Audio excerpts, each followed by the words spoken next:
hello everyone, and welcome to the 20th episode of our program Tech Talk with Judy and Tricia. Yes, this is the 20th episode, and I am so excited to be here. Before we go on to the show proper, I would like to say good morning, good afternoon, good evening for wherever you're joining us from. Uh, yes, we have our super audience here. And it's so hard for me to see that Romuald never misses any of our episode. And I know that that thing that brings him here, he's going to eventually get it. But yeah, thank you everyone. If you're in the audience, I know Roman is joining us from Lat no, Lithuania, right? Am I correct, Roman? Yeah, he's going to type that very soon. But yeah, wherever you're joining us from, just say hello, tell us where you're joining us from, and tell us the time you're joining us on this particular episode. We usually have it on Fridays, so it's quite strange for us to say it's Saturday, 12:01 p.m. UK time. So yeah, Trisha, where are you joining us from? I'm joining from the UK, Wolverhampton, of course. And it is 12:02 your time, right? I can't see the time, but I guess so. So we're in the same region. Yeah. And yeah, Roman had just informed us that YouTube is a bit lagging. He had to reload. Now everything is fine. And yes, he's joining us from Vilnius, Lithuania. And if I'm not wrong, I think Lithuania is 2 hours ahead of us, right? Yeah, so that should be like 2 minutes past two. So yeah, we are set to go. And we have our audience, our guests. Our guest, Akiyemi. Can I call you Mr. Akiyemi, or what would you like me to call you? I think I can hear me. It's fine. Yeah, Akiyemi, it's fine. All right, so yeah, Mr. Akiyemi, sorry, Akiyemi, can you tell us where you're joining us from and what the time is over Well, there? currently in the UK, joining from Birmingham. It's 12:02 right here as well. All right. Okay, so yes, we're going to just jump right into it. And yeah, Mr. Akiyemi.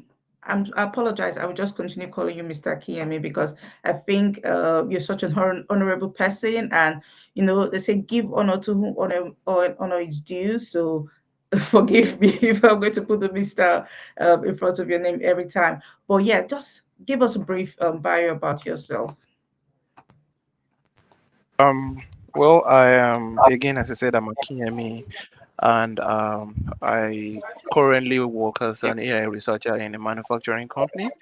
I was actively a visiting lecturer at the University of Wolverhampton.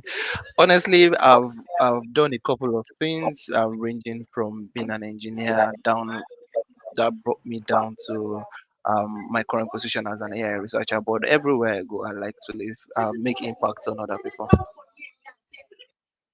Interesting, interesting. I'm sure our audience here are wondering, what does an AI researcher do? Well, I think it differs, but the baseline with every single AI researcher is the fact that we are always out there looking for opportunities. We're looking for ways in which we can bring AI solutions to problems that occur either in health sector, manufacturing, or whichever sector you want to think about. We are always out there looking for those opportunities and then providing reasonable solutions to those opportunities. Mm. So yeah, I don't know if you have anything to say about Patricia. Or should I carry on? I think you should carry on first. Brilliant. Okay. So I was just looking at your bio, which you sent ahead of this event, and it says you're AI researcher and you have a background in mechanical engineering. So you did not come from a non-tech background. You actually had that, engineering background and an master's in artificial intelligence. So you are well grounded in this. So this particular episode is just going to be you trying to encourage those of us because I'm included, even though I have been able to transition into tech. Yeah, but I was from a non-tech background. I was, if you grew up and lived in Nigeria, were what we call art students who did nothing about chemistry, physics, and it was very difficult for us to transition. So today it's just you who have been right in that tech background, in that science background, and you, I want you to just, encourage us and tell us that it's not as hard as they make it seem, or it's not as hard as we look at it, for those of us who don't have that background. Yeah, so the floor is all yours. Well, I would say I am not fully from a tech background. I am from an engineering background. Now, the software engineering, there's the physical engineering, where we mostly deal with there are different aspects of it, thermodynamics and things like that. But I am not really a techie person from the on-go. However, Yes, transitioning I'm just from going the to I'm just going to interrupt you there. So when I say techie, our mind is that okay, so you can do engineering. That means that kind of thing. Yeah. So, yeah, not, and forgive me for my not necessarily. non-Nigerian audience, but yeah, it's like you're bookie, like you're a genius. You can do stuff like that. You're not an arts-oriented kind of person. So, yeah, that's what I We mean. have You're like, geniuses and really creative people in arts as well. But hey, I do understand what you're saying. mhm. So aside being a mechanical engineer, I did have my first postgraduate degree in oil, gas, and energy engineering before I then transitioned to artificial intelligence. It's been quite the journey, honestly, because being able to switch completely from a core engineering background into a core tech background where we had to start doing things with softwares, writing codes, and sometimes even creating models out of nothing. Uh, it's quite challenging, I must say, but with anything that is worth doing well. That's one thing I always say. And I see a lot of people nowadays that are struggling a lot to, make that full transition. It's not a difficult transition to make, but it's not an easy one as well. It takes dedication and it takes a whole lot of um, your mindset being in the right frame to be able to achieve something like this.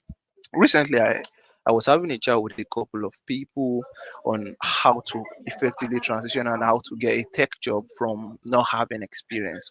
And I see one of the things that keeps coming back that I keep telling people is that people need to adopt a growth mindset. Now, the growth mindset could be split down into a lot of different kind of meanings. But my own meaning of growth mindset is the fact that you could, if you have a growth mindset, you are the kind of person that is ingesting knowledge just because you want to have that knowledge. So you're walking on the road, you see something that comes across to you as new, you've not heard it before. You pick up your phone, you do a bit of research on it. You have that knowledge, you can speak about it.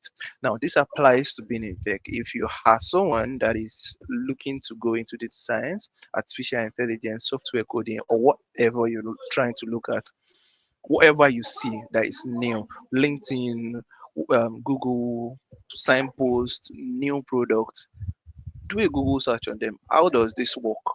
How does it work? What is the background behind this? You will pick up something new, and that already expands your knowledge. At that point in time, you might feel like, yeah, nothing. But say, for instance, somewhere down the line, you end up going to conferences. That's one of the other things I always encourage people to do. Go to a lot of conferences, network a lot. Now we'll still come down to network sometime down the line because a lot of people don't do networking well. But you go to a conference, you are networking, and someone there is chatting about something, and they chatted about that particular concept you read up on because you just checked it out on Google. You would be able to actually make some sort of contribution to that conversation, and that gives you some level of professional confidence. Now, professional confidence, this is the next level when it comes to transitioning. You might not fully know it, but having professional confidence will portray you in any gathering that you are as someone that people want to relate with. It's not just the regular confidence, it's professional confidence, being able to understand terms, being able to grasp things that people are saying really easily. And that just all comes from having that growth mindset, being able to just research every single knowledge that comes your way. Some will be useful, some along the line will be transferable skills, even if it's not in tech. You could be thinking of a solution and you will think, oh, it was done like this in arts. Yeah, we could bring that sort of solution down to tech. So, like, the constant thirst for knowledge is one of the things that will set you apart as someone that is looking to transition into tech. Because trust me, what you think you know now, in the next week, let's look into the world of AI. Last a couple of months ago, AI used to be solely based off calling tools, calling functions in LLMs, or just chatting with the LLMs. Now we are orchestrating a whole new level of artificial intelligence, generative AI, where we are using agents and we are having autonomous workflows that are powered solely by AI. You'll be amazed at the things that's been done by this agentic AI, especially in the industry. What we see on Mm. YouTube is not even giving us that depth of how powerful this is. Wow. People working that their workload was massive previously, and then you just introduce little small solutions into those workloads. It easy solve the workload on them, and they can even focus on better things, making their job a lot better. Not just these solutions are not replacing them. We need to keep that at the back of our mind, but it just reduces the workload and makes them focus on things that progresses their role, that makes that role a lot better for them, and they can be a lot more efficient. But hey, baseline of everything I'm saying now is the growth mindset is your starting point. Hmm. So yeah, I totally agree with you about the growth mindset because in anything you're going to do, if you don't have the right mindset, you're not ever able to progress. But one thing you said that did strike me, and I'm using myself as an example, is that you said, okay, when you see a concept, you read about it. So when you go networking, you are able to talk intelligently and all of that. I'm paraphrasing. And for me, I'm using myself an example again. Over how many years ago before I transitioned, I would not even know that this is a concept in tech. Talk more of even, trying to read about it. And sometimes I'm also using my students as an example because I teach people how to transition into tech. It is very vague, especially when you are not in that space yet. So you are in a space where you don't even you're just thinking, oh, I would like to get into tech because it's the in thing right now. There's money in it, flexibility. I could work hybrid or I could work remotely, that kind of stuff. So it is appealing to you. You want to transition, but you don't even have any idea. So even going on YouTube and trying to watch YouTube videos may be a bit vague. How would you, be able to how would you be able to explain that or help those kind of people who don't have any Okay, background? so I'm going to use myself as an example. Yeah. So say for instance, I happen to attend a couple of IBMI conferences. Now, I've never done anything with the IBMI, which is the IBM Power Solutions. So the IBM have this enterprise workstation. So let me put it that way: it's an enterprise workstation that a lot of industries use to power their whole supply chain, manufacturing, things like that. Some of them call it the AS400. Um, you have major banks, Lloyds and the like, using the IBMI systems, mainframe systems. I went to a few of their conferences. I had absolutely zero idea what they were talking about. However, down the line, I would, walk up to conversations, listen to what they say. Whilst they're talking, I'm picking up little things they're saying. I'm picking up the context that they're saying, things like that along the line. So I pick up a lot of things, write them down. Then I get back home, I look at all those things that they said, I read up on it. At the next conference, then I walk up to those people. I've listened to all the problems they say they've had. I've found I've done a lot of research to understand what's the possibility of doing this, and make it scalable. And then I walk up to them and I'm chatting them up. Oh yeah, the last conference you mentioned something about so so so so. I was thinking about it and I was wondering if you guys had had this kind of approach. And they say, yeah, we've done that. And then I say, oh, what about this kind of approach? I'm not the Mm, best in that area, but I'm engaging them in a conversation mm, to let them know I am interested in this kind of field and I would like to get more information about what you do. Now, this mm, leads me down to a part of networking at conferences and events that people get wrong. If you're walking up to an employer, a CEO, or an HR person, and you're asking them, "Do you have opportunities for me?" Uh, what they hear is, "Give me money." mm. But what I would suggest, what I did on my own end, was to walk up to people, try to understand what their business is, and then I asked them point blank, are there certain problems in your organizations that you would like solved? So it's not about trying to see if they have job openings or anything at this point. It's trying to see where are you getting pinched? Where what part of your workflow are you suffering? And to a reasonable extent, a couple of them has come back and said, yeah, so we still do this, but we're looking to, improve in this aspect. And I say, oh, that's an interesting approach. And then I say one or two things based off a couple of the things I've read in the past about their organizations, because I look through what I'm about to talk to. I Mm, talk about the organization. I say, okay, this and this and this. You could look at things like this. What if you introduce this kind of automated workflow, or what if this workflow is not as pristine as you think it is? What if you're trying to make this as this? And they say, yeah, that might not work because of this. But in a way, I have engaged them in a conversation that might lead them to actually think deeper about whatever they are doing at that point in time.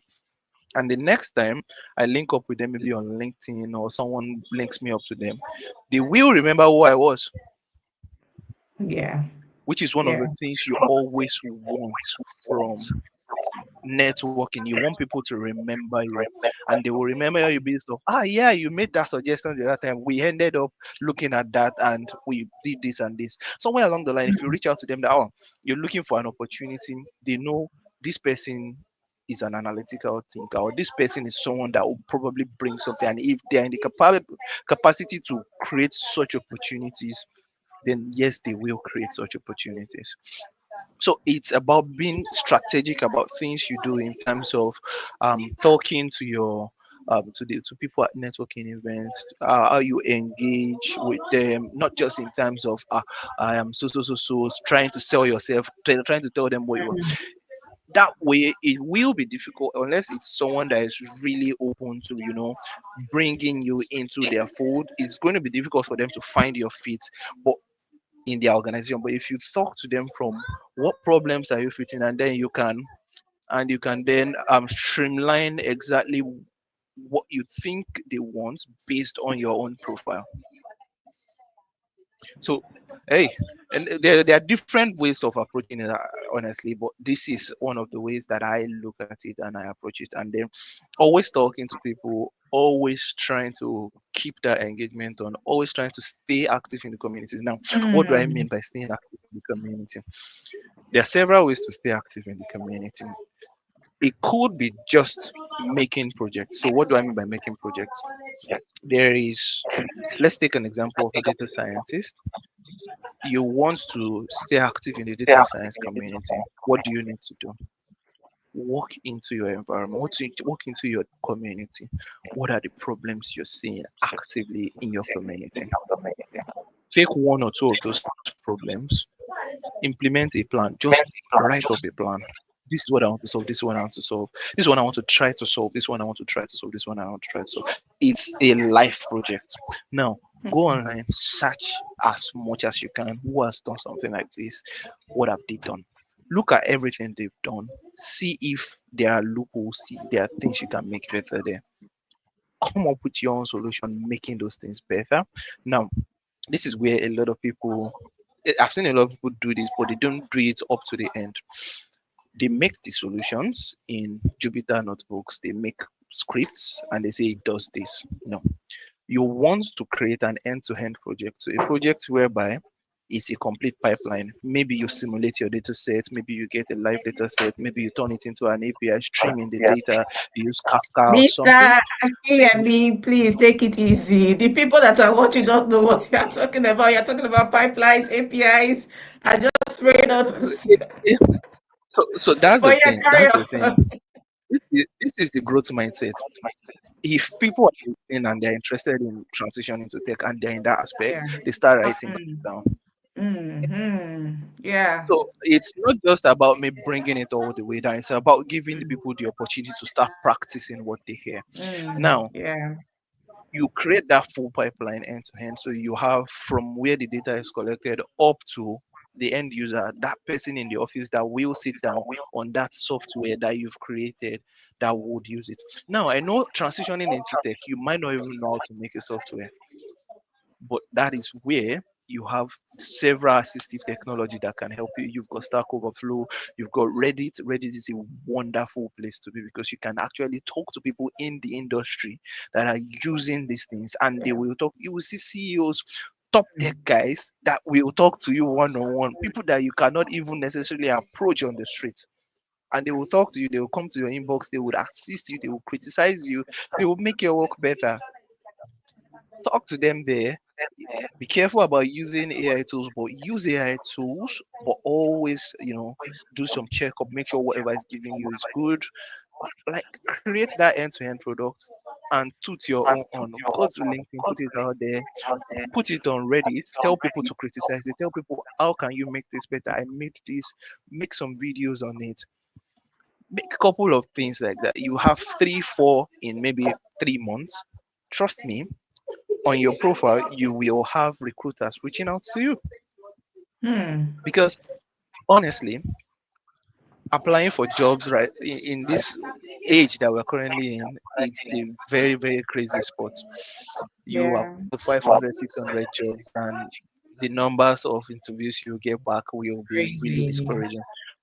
But if you build up a profile that is out there, that is addressing cogent issues, at least maybe not the most difficult things, but the simple things around, maybe you're having a problems with yourself, doesn't have to be extremely difficult, but it just shows that you have some level of critical thinking, and you put those Mm, projects out there, and you keep engaging with people, talk to people online, talk to people in conferences, go to those conferences, link up with people. A lot of them are free. You will definitely catch people's eye, and recruiters, again, I'll say it, recruiters will reach out to you because the best way to get a job is to have a recruiter reach out to you based on what you've mm, done, because all they do at that point in time is they completely bypass the whole submitting CV stage and they take you straight to the interview level where yeah. your professional confidence come into play. Now, professional confidence, again, you know a lot about a lot of things, maybe not fully in depth, but reasonable you can to a reasonable extent articulate what you mean, and you can show that you have an idea of what you mean. A lot of workplaces don't expect you, at least if it's not like a 120K job initially, they don't expect you to have that full in-depth knowledge. They just need to see that this person has an idea of what they're talking about and can train themselves or can improve themselves and can merge into the systems of what they have at work. That's all they are really looking for Mm. at the end of the day. So, hey, I think I'm going to slow down there. But yes, as in, as you were talking, because what you're saying resonates so much with me, because like you said, projects, looking at gaps and trying to fill those gaps. As you're talking, I just Googled Reddit and I am going to start, interacting with people in there. And I'm sure the audience that are listening are taking down notes, because if you're not taking down notes, I'm not sure what you're doing. This is very, very insightful. Trisha, what do you think? Yes, actually, if you pay attention to me, I was just listening because every bit of what he's saying is everything I need. So I was going to Mm, ask a question in between, or rather now, are there aspects of tech that you think are underlooked, where people are not actually looking at, and then it's blooming? But because, there was a time AI was not there. People just think, okay, it's the regular Yes. chat GPT, Grok, and the rest. So are there aspects of tech that are underlooked? Yes. So tech, when we do mention tech, a lot of people think software development, being extremely technical and things like that. Not everybody is going to be the technical bit of tech. You could look into admin, HR section of tech, governance. Governance in tech is completely explored and pays massively. What is governance? Lots of new technology are coming out. People are doing a lot more with data.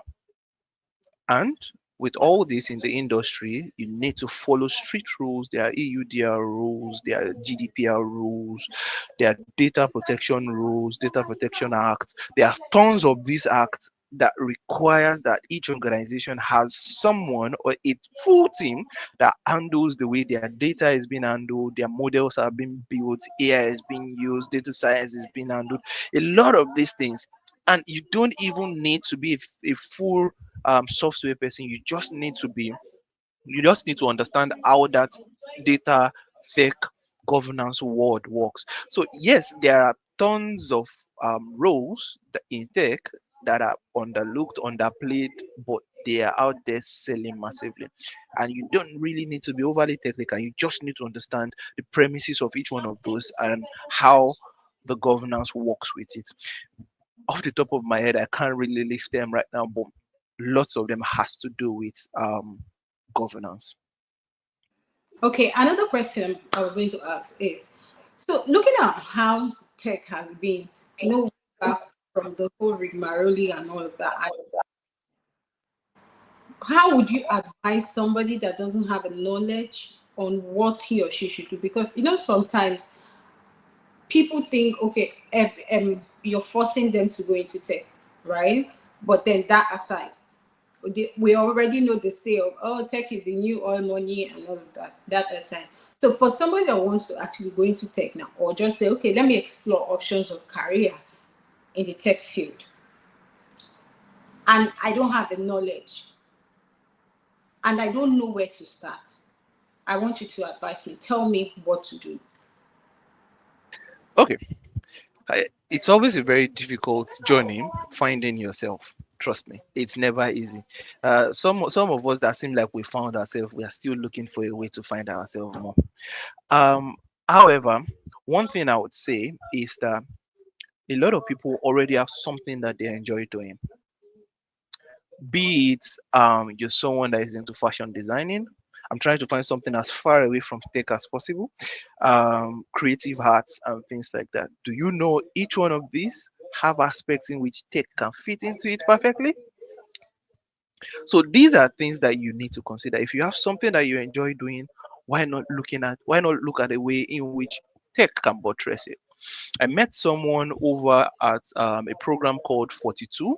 So 42 is a program in which you can write a little like a game exam to gain access into the program. So the program is kind of like a boot camp of some sort, but it's a peer-to-peer group boot camp where you meet other students across the world and then you teach each other how to code, following a particular um, curriculum of some sort. So you have projects back to back, you're doing it.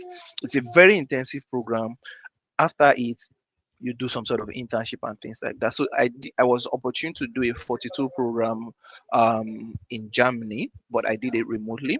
And I met a couple of Germans that were artists. What do they do? They draw, literally. And would you guess what they do with tech and AI? They create art through coding. They create Hmm. physical art through coding. Of course, it's taking them a while to get to that point. A couple of them have their arts being presented in museums. And Well, that's someone that uses a patel and easel and draws literally. So there is always an entry point into tech in any aspect you're looking at, mm, be it arts, be it commercial sciences, be it whatever you want to think about. There's an entry point. If that's what speaks to you, look at what you do. Could you talk to people. Could you do some research on if you wanted to implement something that helps you optimize the way you cut your clothes or the way you make designs for clothes, or do you want to actually start making better designs for clothes using some of these technologies? Just look into it, and you can actually create something that would be a completely new niche and would interest a lot of people. And you have major people like the next so-called big fashion giants would bring you in and say, "Oh, let's look at what you're doing," because no one else has done it before. So it's always about being passionate enough about whatever you're trying to do and seeing if you want to go into tech, how does tech fit into this? I know it's Hmm. a lot of talking, it's a lot of being passionate and all that, but it doesn't really come too easy as well. You still need to put some skin into it and show that, yeah, this is something that stands out. Let's roll a bit into this guy, Tunde Onokoya, the chess guy. How did he start? He started literally in Lagos teaching kids how to play chess. Now he's global. Yeah. Who would have thought teaching kids how to play chess will go global? So, but he was really passionate about it. He kept doing it. He kept looking for ways in which playing chess was better, was creating a better life for some of these kids, and he was selling it. His example is a good example to look at. If you have something that you're looking at doing, start small, start building it, start making people see that you are invested in this, start making people see the value in it, and then keep growing. Definitely people will start looking. If he started when he started, if he was just there looking for people to give him money, at some point it will be like, yeah, I'm no longer doing this. He was Mm. steadfast and he kept pushing. Same thing applies in the world of tech as well. You need to be steadfast. You need to start building things that matters. You need to start looking at how does this apply to the field I am in. I've met nurses that have come into, get on the AI courses. I've met lawyers, baristas, different categories of people to get in, and they are just looking to understand that basics and then see how it's transferable to their own different areas. Tech is not nowadays. Tech is not just tech anymore. Tech is particular to each one of those sectors. It's streamlined to each Mm. one of those sectors.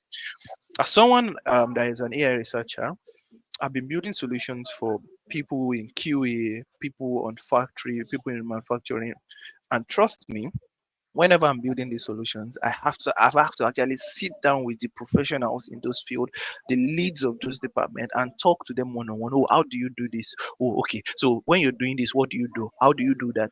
To make sure I can create something that works in their field. Now imagine someone in that niche himself that has trained themselves to pick up these skills. They can use their own experience to create something that would stand out in their own field, if you get what I'm saying. So that way, Yeah, I have a tech is quick where you question. apply it to. Yeah, sorry to interrupt you, but I have a quick question. And I'm just wondering, does AI researching, does it involve coding, or is it something that people can get into without, learning a single line of code? Hmm. Again, it all depends. Mm. Yes, you can get into AI researching without full coding. However, it would be beneficial for you to brush up on your coding skills. Um, would have people that are good with research so much so that they can look up previous works and make inferences and make decisions from different work. There are different aspects to AI research, honestly.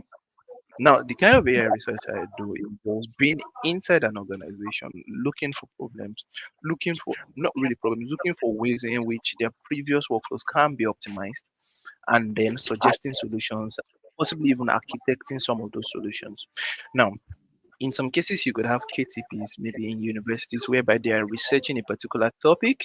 They want to maybe create a 3D modeling software that can handle maybe creating animated cartoons or something. In that kind of scenario, you will have to be someone that is good with creating animations previously, understand AI, and be able to code to make something good. Now, in different areas will come different kind of expectation and skill set that you will need. There might be areas in which you don't really need to have that full coding knowledge, but you need to be well versed in some side of solutions that you can use with AI. Trust me, nowadays there are a lot of low code, no code tools that are really powerful. So if you look at some of the AWS solutions, especially when it comes to machine learning, deep learning, some of them are really low code, and all you just need to do is use their auto ML service, put the data set, just understand some basic steps that you can use to clean the data set, put it in there. It will run what it needs to do. It will do all the tuning for you to come out with a solution, and you would know there's a bit of technicality to it, but it's not as crazy as it used to be. Things are moving really fast. So it's a really dynamic world out there. And as you go, you continue to find yourself. You can't expect to find yourself at the beginning. Of course, it's always going to be a, oh, let's get into this. And then along the line, you notice, oh, while I'm doing this, I can't do this alongside. And you pick on upon that. And then you do that for a year and you're like, oh, this looks like I can step it up by doing this on top of it. And then, you know, it's always going to be like that. Mm. Yeah, we've got a comment from one of our audience here, and it says currently we have LLMs. It's not the AI yet. It's more like an embryo of the fully fledged AI capable of independent thinking and possibly researching advanced tech on its own without our help. And he went further to say, sorry if my statement is a bit blunt, but it is what it is. Yeah, I think that was when you were talking about AI and machine learning That and was all of the that. agentic AI bit. Yeah. So Yeah. I do understand what he's saying. However, but there's a little thing there you might be missing. So yes, we do have artificial intelligence at the moment. And artificial intelligence, as we all call it, we call it right now, is mostly being powered by generative AI. Now, generative AI is not limited to large language models as LLMs. We've got different sort of artificial intelligence ranging from there's one we call GANs, Generative Adversarial Networks. You can use this to create different generative AI kind of solutions, not just large language models, and they are all AI solutions. However, what I think is referring to is something that is being called AGIs. Now, AGIs is that level in which we are hoping to achieve, we are hoping to go into, where we would have fully autonomous AI systems that are capable of self consciousness. So, recently, I think about a week or 2 weeks ago, there was a new research that came in from, I think it was OpenAI, and they said they've been able to create a particular model, that's a large language model, that is capable of self learning and adjusting its own weight as it goes without an human in the loop. So, Mm, literally, what that means is it's self training based off different information it's gathering, and it is adapting itself without being prompted to adapt, or without manual functions be set in place for it to adapt, without having to manually change its weight. So it thinks about things, readjust its weight. So when I say weight, weight is the way an LLM handles different situations, different inputs. So it uses those weights based on its previous training to give you an output of what should come next. So in that situation, it's using predefined weights, and if you retrain it, it changes those weights. Now the LLM, the models in themselves are self-adjusting their weights and making it possible. So that's a level of AGI that we are that well, that's a really rudimentary level of AGI right now. It's not fully out there, it's not made public yet. But AGI is that next level in which they are, you don't really need to do much, just leave them and let them do their things. You put some guardrails and they are good to go. mm. Uh, Wow. can I say, Wow. Judy? Thank Yeah. you. Hear me. Before Judy takes it to the other professional place, please. I understand most of the things you're saying, and I'm sure Judy does, and I'm sure Romo does, and I'm sure some people do, and then I'm sure some people don't. So I'm going to take you back a little bit backwards. Can you please give us that key? a guideline for, let me use the word baby boomers in tech. Judy, is there a word like that? That is Oh, you baby boomers in tech. Please hold our hands, not generally now. Just hold our hands through it. What's that? You talked about networking, right? So tell us what it is. Networking for somebody that will probably just get to somewhere that, I'm not talking about the and the other thing.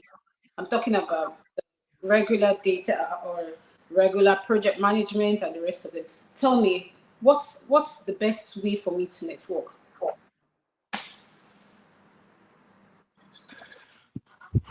Networking is I think networking has to do, aside from being professionally confident, networking also has to do with being someone that can read situations and pin into where they need to pin into. So say for instance you want to network. A good part of networking is finding a community, joining a good community that relates to what you think you want to do, and regularly following up on different kind of events that happens around you. Now, if you keep going to these events, you will definitely pick up things. You are not going to, well, I'm not going to say you are not, but the probability of getting a job or getting what you want is probably not going to happen in the first event you go to. It's There's a probability it would, but it's very low. Now, keep going, persistence, keep going to this event. You pick up different technologies, you pick up different different terminologies, different things, different ways in which different people approach different solutions. That's all you need. You're building an experience even though you are not fully in the industry yet. You are building up the way people think. Talk to them, ask them questions about what they've just said, why they said something like that. Did they take different approaches at solving those problems? Did they take different approaches as even looking at this? Why did they even choose that topic to talk about it? It's a really diverse way for you to network. It's not always about getting something out of that person in terms of personal gains or whatnot. It could just be in terms of getting how they think, why they think that way, and what the industry itself looks like at that point in time. Over time, you will be able to form your own opinion of different people, and you can start making little posts about those opinions that you form of people. You could even create a small community of that where people talk, you talk about things like that. Trust me, networking is endless. Now, that's one aspect of networking. So you network, you make sure you're always up to date with what is happening in your community in that space that you're looking to go into. Make sure that you are always out there talking about the new things that you've seen, learned, and picked up, because it's always good to toot your own on. I always say it's toot your own on. Don't be like us, like me, Niger person. Maybe say I'm like, be ah, no, I modest. don't want to talk about what's happening. The No, talk about it. Scream about it. Talk about all these things. Let people start seeing. Let people start, looking at. Oh, let them look forward to what is he about to say next, and then keep one thing on LinkedIn. I'll keep coming back to LinkedIn. LinkedIn is a very good place. It could be sometimes intimidating when you see what people post, but keep it to your own lane. Don't care about those likes. Don't care about those engagements. Just keep doing your own thing. If you see people that interest you on LinkedIn, add them up. Follow them. You don't even need to message them. Just add them up. Follow their posts. Read what they've talked about. That's another way to network. Ask questions under those things. They will answer you. Along the line, you even be able to give some suggestions, make some inputs into what they've said. Keep doing it. People are watching. mm, People are always watching. From there, something might happen. Something will happen, even when you least expect it. So that's one of the ways in which you can always make yourself, progress closer into that full transitioning. As someone that is a complete baby boomer, as you said, network, talk to people, make use of that LinkedIn, go into Reddit, go into that space that you want to go into, and then maybe make a post on Reddit. Look at, so Reddit has like sections, like subsections. I don't know what they fully call those sections again now, where they talk about different things. You could go there and say, "Oh, I used to do this, and I am looking to go into tech. I love doing this kind of things.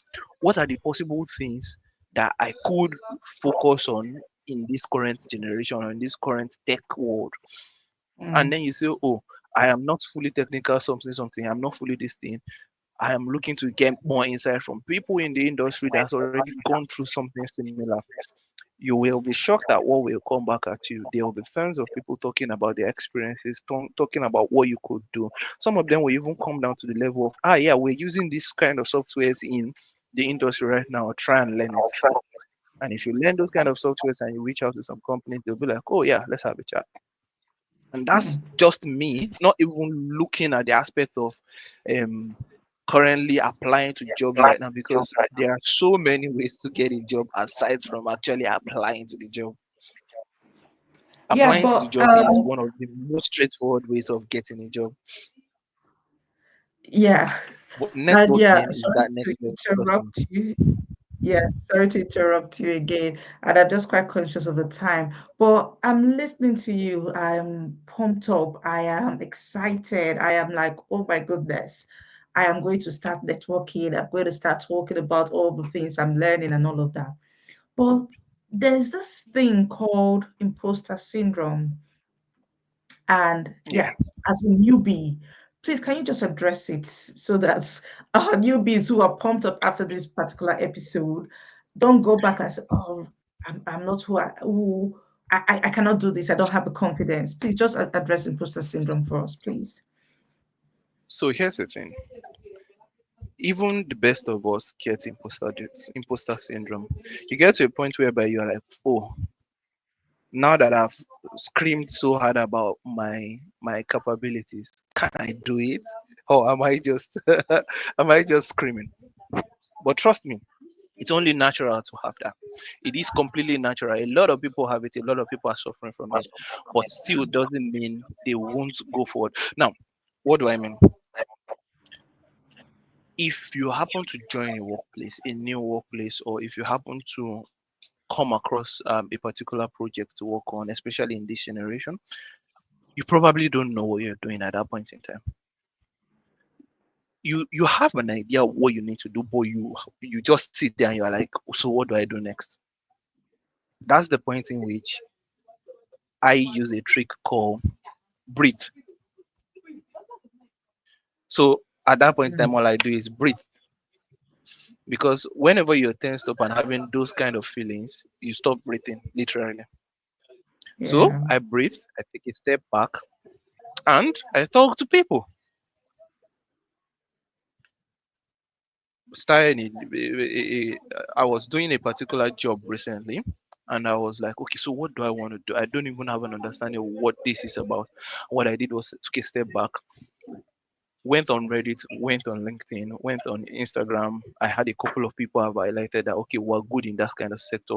Send them private messages, sent about 15 or 20 of them private messages. Oh, I'm looking to do this. I'm in this particular position and I have no idea where to go next. A couple of them came back to me and said, oh yeah, that's always expected in some situations.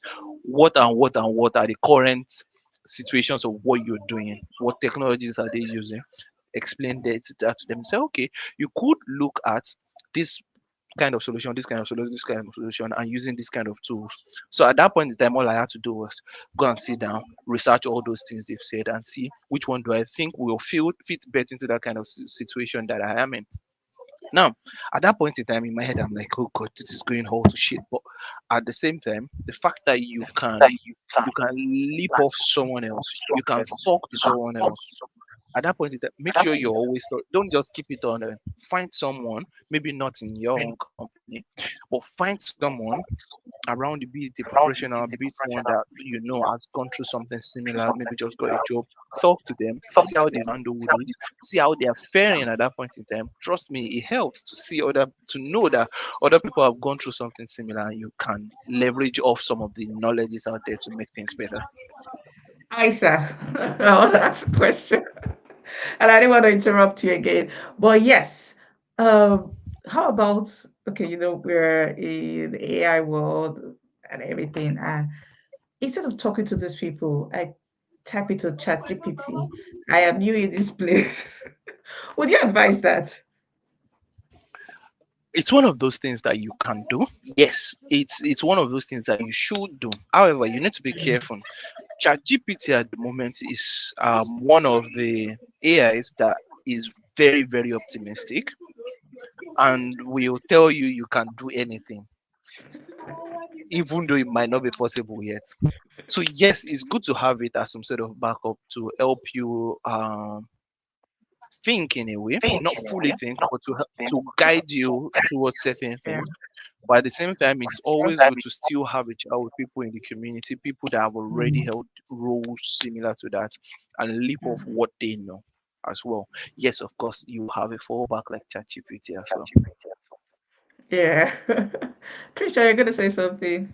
Oh no, I was going to say thank you so much for coming on this episode with us. Mm. And it would be, I don't know, Judy, if you can pin his LinkedIn page, his name, so that people can follow him on LinkedIn and then go through his page, comment, just Absolutely, I'm gonna do that.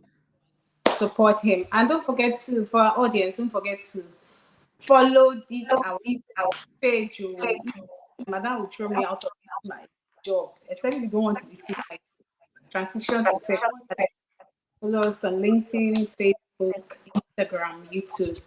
And Mr. Rabambi, thank you so much. I know it was really a hustle trying to get you here because we know it was more like this is real incoming. So we had to move everything yesterday to today. And I'm sure a whole lot of people go home with something. I myself not Reddit. I know my madam do already they Google the thing. Sorry about my so I've learned about networking, I've learned about AI research, I've learned about a whole lot that I know that after the 42. Okay, that one is in my head. I'm actually going to do that. So I've So learned a yeah, whole. I'm 42 they sure. have. I'm sorry. Yeah, so I was saying 42 they have branches all over the world. So they have one in London as well. I Yeah. actually want to do that because coincidentally, I'm actually studying AI too. So everything you said here is going to help me. And I'm also going to share this on my intake, AI intake group so that everybody will listen to you. I know most times I get to listen to you on BCS when you do some of those events and all. So I'm so happy that you're here to share your knowledge with us. Over to you, Julie. Yeah, and I would just like to say my take, which is something that I always preach also, is the mindset. That was the first thing he said. You have to have that mindset when you're thinking of transitioning, and that is a take for me. So once you have a right mindset, once you have a growth mindset, then you can take up whatever challenge. It may seem, oh, I'm not tech inclined, just have that growth mindset and you see the things around you that you can actually improve using AI and the world we're in using tech. So thank you very much for coming in. I have been blessed, like my Christian brothers and sisters would say. I don't know about you. I have been thoroughly blessed. It has been eye opening for me. It has been mind blowing. And to think that this is the 20th episode and we're having such I don't think it's a coincidence that we're able to bring such a thought leader in this field to come and talk to us and, encourage us, those of us that are trying to transition into tech, and it has been very, very insightful. I would like to say thank you. I don't think thank you is enough, but thank you once Thank you again as well for. for having me. Thank you. And we didn't warm up our audience today, so it's only Roman that is actually typing, and he has said thank you, Judy and Patricia, for the episode. That was great. Because Thank you. Fridays they will come back to this video. Yeah, we usually have it on Fridays and Saturdays. I'm sure everyone is busy, Come back but to yeah. So thank you for coming on board. Thank you for all the things we've learned. We really, really appreciate um we really, really appreciate your insights and everything you've told us. We hope that when we invite you again next time, you'll be able to come and shed more light and give us more insight. We really appreciate that. Do you have Definitely, any last anytime. word before you go? Yes, I do. Yeah. Um, the what I want to tell people is there's a couple of you out there that's thinking about not doing it anymore. That's thinking about just giving it all up. Don't do it. You're almost there. Just keep pushing, Me, okay? me, me. Trust Yeah. me, we've all been there. Keep pushing. You're almost there. It's just this Hmm. much. Hmm. Yeah. Thank you. I Hmm. needed that. Yeah, we all need that. Yeah, we all needed that. Yeah. So we're going to draw the curtains today. Thank you. Enjoy the rest of your Saturday morning, afternoon, evening, wherever you're joining us from. And we'll see you for the next episode. Bye.